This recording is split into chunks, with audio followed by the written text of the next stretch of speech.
चलिए, आज एआई की दुनिया के एक बहुत ही दिलचस्प पहलू को समझते हैं। मतलब एक डिजिटल दिमाग को असल दुनिया से कैसे जोड़ा जाए और उससे भी जरूरी उस कनेक्शन को सेफ कैसे रखा जाए। ये एक ऐसे नए और पावरफुल स्टैंडर्ड की कहानी है जो शायद सब कुछ बदलने वाला है। जरा सोचिए, दुनिया का सबसे स्मार्ट, सबसे पावरफुल एआई जो किसी भी सवाल का जवाब दे सकता है, कुछ भी कैलकुलेट कर सकता है, लेकिन वो एक अंधेरे कमरे में बंद है। वो बाहर की दुनिया को न देख सकता है, न ही उस पर कोई एक्शन ले सकता है। यही वो असल प्रॉब्लम है जिसका सामना आज के सबसे एडवांस्ड एआई मॉडल्स भी करते हैं। इसे जार में दिमाग वाली प्रॉब्लम भी कहते हैं। मतलब दिमाग तो बहुत तेज है, पर वो सिर्फ उतनी ही जानकारी पर काम कर सकता है जिस पर उसे ट्रेन किया गया था। वो कुछ भी नया नहीं सीख सकता या असल दुनिया में कोई बदलाव नहीं ला सकता। क्यों? क्योंकि उसके पास ना तो आंखें हैं, ना ही हाथ। तो आज हम कहां से कहां तक का सफर तय करने वाले हैं। हम इसी जार में दिमाग वाली प्रॉब्लम से शुरू करेंगे, फिर देखेंगे कि एआई को हाथ पैर मतलब दुनिया से इंटरैक्ट करने की पावर कैसे मिली। फिर समझेंगे कि उस पावर से एक नई तरह की उलझन कैसे पैदा हुई, और आखिर में उस शानदार सॉल्यूशन की बात करेंगे जो अपने साथ कुछ बहुत सीरियस चुनौतियां भी लेकर आया। अच्छा, तो इस जार में बंद दिमाग वाली प्रॉब्लम को सुलझाने की पहली कोशिश क्या थी? जवाब था टूल्स। एआई को असल दुनिया के साथ बातचीत करने की ताकत देना। इसे आप ऐसे समझ सकते हैं, जैसे हमारे स्मार्टफोन में ऐप्स होती हैं जो मौसम बताती हैं या कैब बुक करती हैं। ठीक वैसे ही एआई टूल्स एक मॉडल को उसकी अपनी लिमिट्स के बाहर जाकर काम करने की ताकत देते हैं। मतलब ये टूल्स एआई को कुछ नया जानने या असल दुनिया में कुछ करने की पावर देते हैं। ये एक बहुत ही सिंपल सा उदाहरण है। मान लीजिए किसी ने मौसम का हाल पूछा। अब एआई को पता है कि उसे लोकेशन चाहिए, जो उसके पास है नहीं। तो वो क्या करता है? वो फौरन एक बाहरी वेदर टूल को कॉल करता है। वो टूल उसे लेटेस्ट डेटा देता है और फिर एआई एक परफेक्ट जवाब दे पाता है। है ना, ये एक सिंपल लेकिन बहुत पावरफुल प्रोसेस। तो टूल्स तो आ गए और ये काफी पावरफुल भी थे, पर इनके साथ एक नई और बहुत बड़ी मुसीबत खड़ी हो गई। हर नए एआई मॉडल को हर नए टूल से जोड़ने के लिए एक अलग कस्टम कनेक्शन बनाना पड़ता था, और देखते ही देखते एक टेक्निकल खिचड़ी पकने लगी।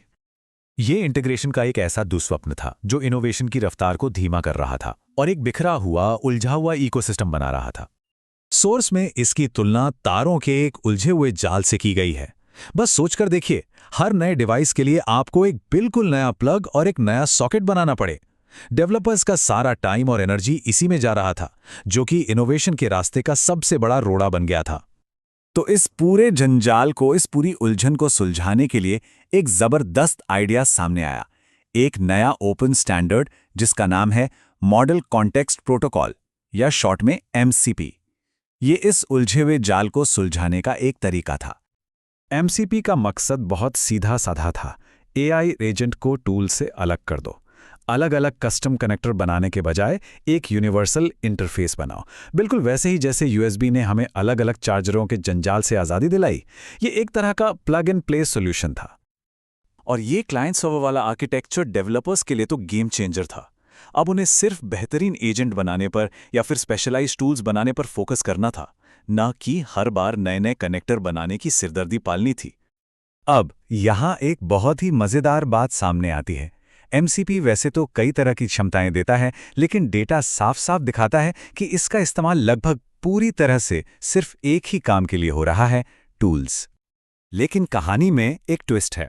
एआई को किसी भी चीज से कनेक्ट करना आसान बनाकर एमसीपी ने अनजाने में पेंडोरा का पिटारा भी खोल दिया। इसने एक पूरी तरह से नए और खतरनाक सिक्योरिटी थ्रेट्स को जन्म दे दिया। चलिए, कुछ सबसे बड़े खतरों पर एक नजर डालते हैं जिन्हें अब कंपनियों को मैनेज करना होगा, क्योंकि अब एआई किसी भी बाहरी टूल से आसानी से जुड़ सकता है, और यही बात इसे खतरनाक बनाती है। ये कंफ्यूज डिप्टी अटैक तो और भी खतरनाक है। देखिए होता क्या है। एक हैकर एआई से एक बहुत ही मासूम सा दिखने वाला सवाल पूछता है। एआई बेचारा कंफ्यूज्ड है, उसे ये नहीं पता कि हैकर के पास परमिशन नहीं है, और वो कमांड को आगे बढ़ा देता है। अब पावरफुल एमसीपी सर्वर जो एआई पर भरोसा करता है, उस कमांड को पूरा कर देता है, और बस सारा सेंसिटिव डेटा लीक हो जाता है। तो अब सवाल ये उठता है कि करें तो क्या करें। देखिए, एमसीपी एक बहुत बड़ा कदम है, इसमें कोई शक नहीं, लेकिन इतनी बड़ी पावर के साथ उतनी ही बड़ी जिम्मेदारी भी आती है। इसे मजबूत गवर्नेंस और सिक्योरिटी रूल्स के साथ बैलेंस करना ही होगा। सोर्स भी यही बात कहता है कि एमसीपी तो बस एक स्टैंडर्ड है, एक रास्ता है, लेकिन उस रास्ते पर सुरक्षित चलने के लिए जो फ्रेमवर्क चाहिए, जो गार्डरेल्स चाहिए, वो तो कंपनियों को ही बनाने पड़ेंगे। स्टैंडर्ड सिर्फ रास्ता दिखा सकता है, उस पर सेफ ड्राइविंग की जिम्मेदारी तो एंटरप्राइज की ही है। तो आगे का रास्ता क्या है? इसका मतलब है कि कंपनियों को अब प्रोएक्टिव होना पड़ेगा। मल्टी लेयर डिफेंस बनाना होगा, कौन से टूल इस्तेमाल होंगे उसकी एक साफ लिस्ट बनानी होगी और एमसीपी ट्रैफिक पर कड़ी नजर रखनी होगी। मतलब इन नए खतरों से निपटने के लिए पहले से तैयार रहना होगा।